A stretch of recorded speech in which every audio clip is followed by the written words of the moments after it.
តម្លៃមាសបានកើនឡើងដល់ប្រហែល$3,990ក្នុងមួយអោនកាលពីថ្ងៃអង្គារថ្ងៃទី28ខែតុលា ឆ្នាំ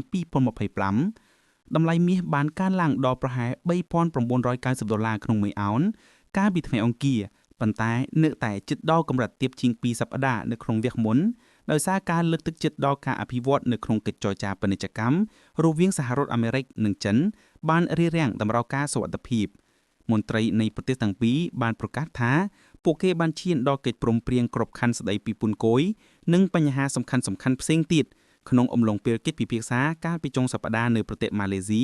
ដោយបើកផ្លូវឲ្យលោកប្រធានាធិបតីត្រាំនិងប្រធានាធិបតីស៊ីបញ្ចប់កិច្ចព្រមព្រៀងនៅពេលពួកគេជួបគ្នានៅចុងសប្តាហ៍នេះនៅក្នុងប្រទេសកូរ៉េខាងត្បូងទោះយ៉ាងណាក៏ដោយលោហៈដ៏មានតម្លៃបានទាក់ទាញការគាំទ្រពីប្រាក់ដុល្លារអាមេរិកដែលចុះខ្សោយ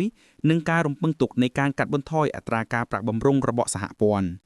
ទីផ្សារស្ទើរតែប្រកាសថា Fed នឹងបញ្ចុះអត្រាការប្រាក់ 0.20% នៅក្នុងកិច្ចប្រជុំគោលនយោបាយនាពេលខាងមុខរបស់ខ្លួនបន្ទាប់ពីទិន្នន័យអតិផរណាទុនជាងការរំពឹងទុកកាលពីសប្តាហ៍មុន